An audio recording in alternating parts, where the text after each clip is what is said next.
अस्सलाम वालेकुम स्टूडेंट्स, आज हम स्टार्ट करेंगे chapter number 6 work and energy के न्यूमेरिकल्स। सो 6.1 से स्टार्ट करते हैं, न्यूमेरिकल प्रॉब्लम्स। 6.1 में हमें स्टेटमेंट गिवन है कि a man has pulled a cart through 35 metre applying a force of 300 newton, find the work done by the man.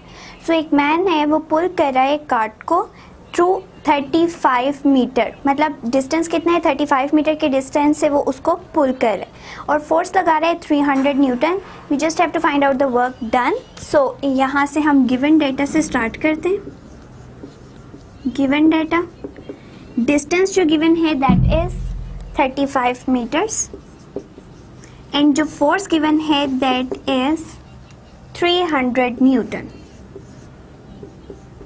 सो हमें work done find out करना है। वर्क डन, सोल्यूशन स्टार्ट करते हैं। Solution में जो चीज़ हमने फाइंड आउट करनी है हम उसके फॉर्मूले को कंसीडर करेंगे। मतलब हमें वर्क डन फाइंड आउट करना है तो वर्क डन का फॉर्मूला क्या होता है, W = FS। अब F भी गिवन है एंड S भी गिवन है, सिंपली इनकी वैल्यूज पुट करेंगे 300 × 35 एंड इसको कैलकुलेट कर लेते हैं। 300 × 35 will be 10,500 joules. So इतना वर्क डन मैन करेगा to pull a cart at a distance of 35 metre by applying the force of 300 newton. So ये था हमारा फर्स्ट न्यूमेरिकल। So स्टार्ट करते हैं द सेकेंड वन, 6.2। 6.2 के according a block weighing 20 Newton is lifted 6 meter vertically upward. Calculate the potential energy stored in it. So एक block है जिसका wait है 20 न्यूटन एंड उसको वर्टिकली अपवर्ड जो है मूव करवाया जा रहा है, लिफ्ट करवाया जा रहा है एंड हाइट कितनी है 6 मीटर्स। सो अब हमने कैलकुलेट करना है पोटेंशियल एनर्जी जो उसमें स्टोर हो जाएगी due to the height element. So given data में हमारे पास आ जाएगी हाइट जो कि हमें गिवन है and it is 6 metres. 6 metre हमें हाइट गिवन थी एंड वेट जो था W दैट वाज 20 न्यूटन। ठीक है, 20 न्यूटन। हमें फाइंड आउट करनी है potential energy. Potential energy equals to find out. So अब देखें कि वेट किसके इक्वल होता है, W = mg। ठीक है, वेट mg के इक्वल होते हैं। अब सोल्यूशन जब हम स्टार्ट करेंगे हमें फाइंड आउट करनी है पोटेंशियल एनर्जी। पोटेंशियल एनर्जी का फॉर्मूला अप्लाई करते हैं दैट इज mgh। मतलब यहाँ पे जो mg है बेसिकली वो क्या है, वेट, और वेट की पूरी वैल्यू हमें गिवन है 20। इट मीन्स जो mg की वैल्यू है वो भी 20 न्यूटन ही है। सो अप्लाई करते हैं वैल्यूज 20 एंड हाइट की वैल्यू क्या है 6। सो इन दोनों को जब हम मल्टीप्लाई करेंगे then we get potential energy equals to 120 joule. So इतनी हमें पोटेंशियल एनर्जी रिक्वायर होगी या इतनी पोटेंशियल एनर्जी स्टोर हो जाएगी जब एक बॉडी जिसका मास हमारे पास था या वेट 20 न्यूटन था उसको लिफ्ट किया गया अपवर्ड 6 मीटर हाइट पे।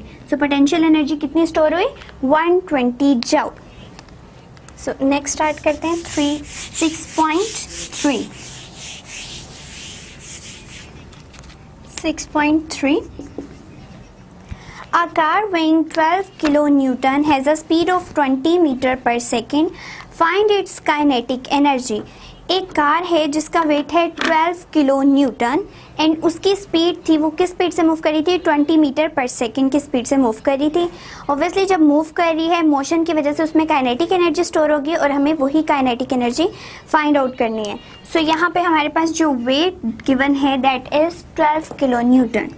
12 किलो न्यूटन, ठीक है, एंड हमारे पास जो वेलोसिटी है that is 20 metre per second and हमें फाइंड आउट क्या करना है, काइनेटिक एनर्जी फाइंड आउट करनी। अगेन उसी तरह से हमारे पास W किसके इक्वल होते हैं, mg के। ठीक है, अब यहाँ पे हमारे पास वेट इक्वल है mg के, लेकिन यहाँ वेट जो है वो 12 किलो न्यूटन में गिवन है जबकि न्यूटन जो है वो एक बेस यूनिट है। किलो न्यूटन को हम शिफ्ट करेंगे। ठीक है, जब किलो को शिफ्ट करेंगे तो it will give 12,000 Newton. It means जो वेट आया है अब दैट इज 12,000 न्यूटन। और यहाँ पे हमारे पास W किसके इक्वल है, mg के। और फाइंड आउट क्या करनी है, kinetic energy. So kinetic energy से स्टार्ट करते हैं। Kinetic energy is equal to half mv²। So अब यहाँ पे देखिए हमारे पास वेलोसिटी गिवन है that is 20 metre per second, ठीक है, 20 मीटर पर सेकेंड। लेकिन मैस हमें अकेला गिवन नहीं है, बल्कि मैस किसके साथ गिवन है, ग्रेविटेशनल एक्सेलरेशन के साथ गिवन है। सो इस इक्वेशन के अकॉर्डिंग हम क्या करेंगे, मैस की वैल्यू फाइंड आउट करेंगे। क्यों, क्योंकि हमें W गिवन है एंड G एक कांस्टेंट वैल्यू है, तो हमें फाइंड आउट किसकी वैल्यू करनी है, M की। सो इस इक्वेशन को यूज करके हम M की वैल्यू निकालेंगे। रीअरेंज कर लेते हैं W/G, ठीक है, वे W की वैल्यू क्या है 12,000 एंड G की वैल्यू कितनी होती है 10। इट मीन्स हमारे पास जो मैस आएगा दैट विल बी 1200 किलोग्राम्स। अब ये 1200 किलोग्राम्स भी आ गया, मैस भी आ गया, वेलोसिटी भी आ गई। जिस दोनों को मल्टीप्लाई करेंगे तो हमें वैल्यू मिल जाएगी। So kinetic energy equals to half, m की वैल्यू आ जाएगी 1200 एंड वेलोसिटी कितनी है हमारे पास, दैट इज 20 का स्क्वायर। सो अब इसको कैलकुलेट कर लेते हैं। 1200 मल्टीप्लाई बाय 20 का स्क्वायर एंड डिवाइडेड बाय 2। सो 2,40,000 हमारे पास आंसर आ जाएगा। 2,40,000 जॉल हमारे पास एनर्जी आ जाएगी, काइनेटिक एनर्जी। अब इसको हम इस फॉर्म में भी लिख सकते हैं कि ये 3 zeros हैं, इट मीन्स 2,40,000। और अब यहाँ पे हम अगर किलो जॉल लिख दें 240 किलो जॉल, वो भी हमें एग्जैक्टली यही फिगर देगा। तो कितनी एनर्जी आ गई हमारे पास, काइनेटिक एनर्जी जो बॉडी में स्टोर हुई जब बॉडी का वेट था 12,000 या 12 किलो न्यूटन एंड वो मूव कर रही थी with the velocity of 20 metre per second. तो काइनेटिक एनर्जी जो बॉडी में स्टोर हुई that is 240 kilo joules. The next one is the 6.4।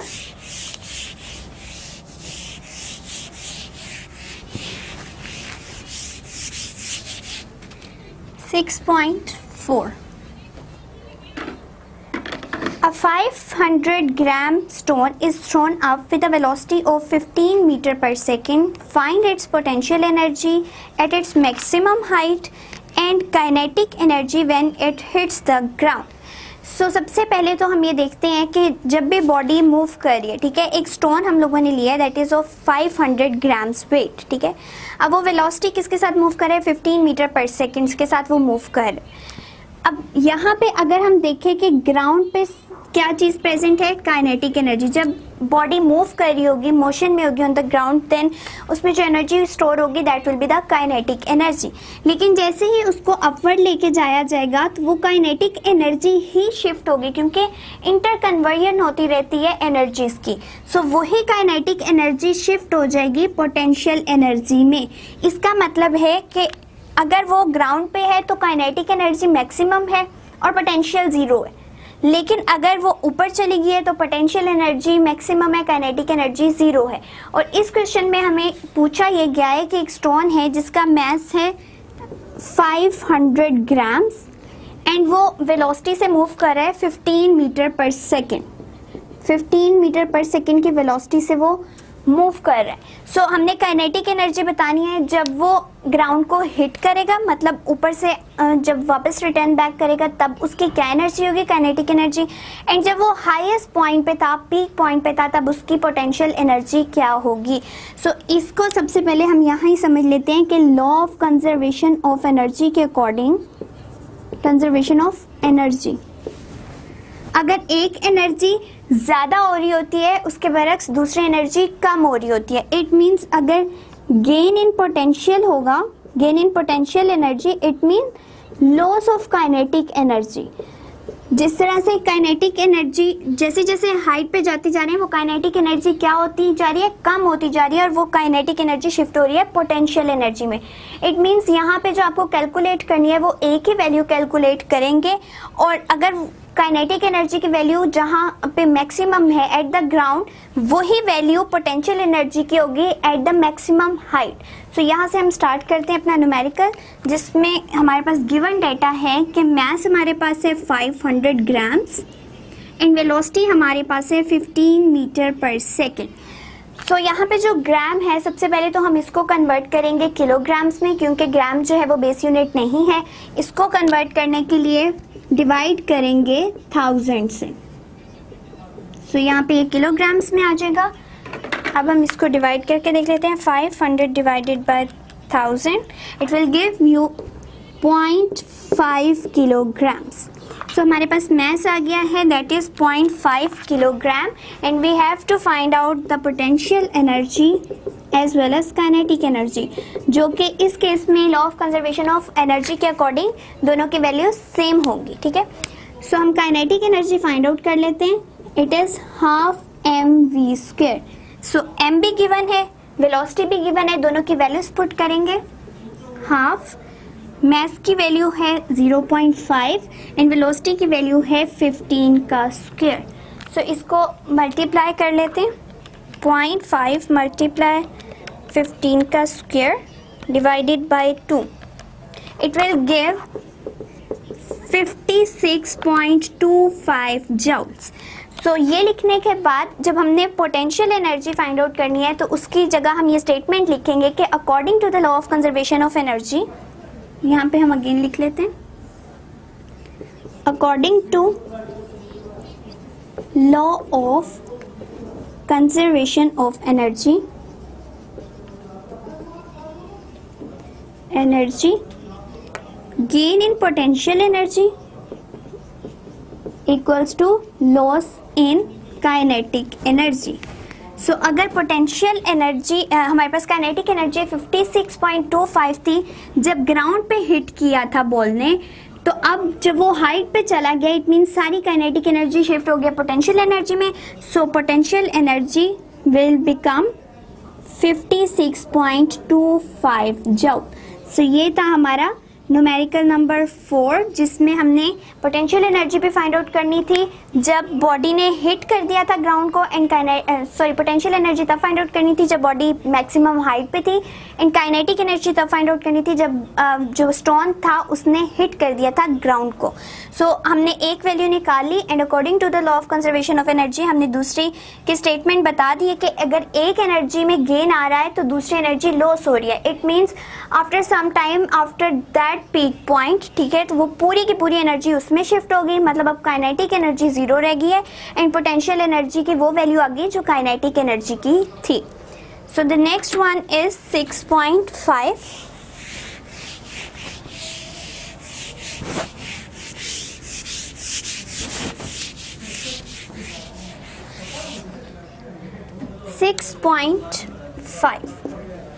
So 6.5 is, on reaching the top of a slope 6 meter high from its bottom, a cyclist has a speed of 1.5 meter per second.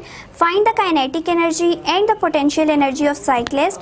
The mass of the cyclist and his bicycle is 40 kilogram. सो जो cyclist है वो top पे पहुंचा एक slope की, ठीक है, और उस स्लोप की हाइट थी 6 मीटर्स, ठीक है। अब वो उसकी जो स्पीड थी, वो जिस स्पीड से उस स्लोप के ऊपर गया, that was 1.5 metre per second, and mass of cyclist और जो उसके बाइसाइकिल दोनों का मास एक कंबाइन दिया गया है, that is 40 kilogram, and we have to find out the kinetic energy as well as the potential energy. So given data में हम स्टार्ट करते हैं कि हमें मास जो गिवन है दैट इज 40 किलोग्राम, ठीक है। Then next is velocity, velocity जो गिवन है that is 1.5 metre per second, and the third one is which is given to us is the height, height है 6 metre, and we have to find out the potential energy as well as kinetic energy. देखें, सबसे पहले तो ये ground, ठीक है, ये ground था एंड ये इस तरह से स्लोप थी। स्लोप पे जाने के लिए वेलोसिटी जो उसने रिक्वायर की that was 1.5 metre per second, and ground से जो हाइट थी स्लोप की दैट वाज 6 मीटर्स। सो जब वो नीचे था तब उसमें पोटेंशियल एनर्जी थी, अब वो हाइट पे जाता जा रहा है एंड कोई मैक्सिमम हाइट नहीं बताई गई, ठीक है। तो हम लोगों ने यहाँ पे काइनेटिक एनर्जी भी फाइंड आउट करनी है एंड पोटेंशियल एनर्जी भी फाइंड आउट करनी है। सो काइनेटिक एनर्जी फाइंड आउट करने के लिए सबसे पहले फॉर्मूला देख लेते हैं, mv², ठीक है, हाफ mv²। मास भी गिवन है दैट इज 40 किलोग्राम, वेलोसिटी भी गिवन है that is 1.5 metre per second. Simply हम इसकी वैल्यूज पुट करेंगे। सो मास हमारे पास है 40 एंड वेलोसिटी है 1.5 का स्क्वायर। सो इसको कैलकुलेट करते हैं, 40 मल्टीप्लाई 1.5 का square divided by 2, it give us 45 joules energy, ठीक है। सो हमारे पास इतनी एनर्जी आ गई है, काइनेटिक एनर्जी, वो वाली एनर्जी जो बॉडी को मूव करने के लिए रिक्वायर्ड थी यहाँ तक, ठीक है। अब जब वो हाइट पे पहुँच गया उसके अंदर पोटेंशियल एनर्जी स्टोर होगी। अब वो पोटेंशियल एनर्जी की वैल्यू फाइंड आउट करनी है। Potential energy is equals to mgh, mass given है दैट इज 40 किलोग्राम, हाइट भी गिवन है दैट इज 6 मीटर, जो g की वैल्यू है that is always the constant and it is 10 metre per second square. So values put करेंगे, potential energy is equals to mass की value है 40, g की value है 10 एंड हाइट इज 6। सो इसको calculate कर लेते हैं, 40 into 10 into 6, so we get 2400 joules। so ये हमारे पास थी पोटेंशियल एनर्जी जो कि बॉडी में स्टोर हो गई when it is at the height of 6 metre, and kinetic energy जो उससे बॉडी में स्टोर हुई due to the motion that was 45 joule. This was the end of the 6.5।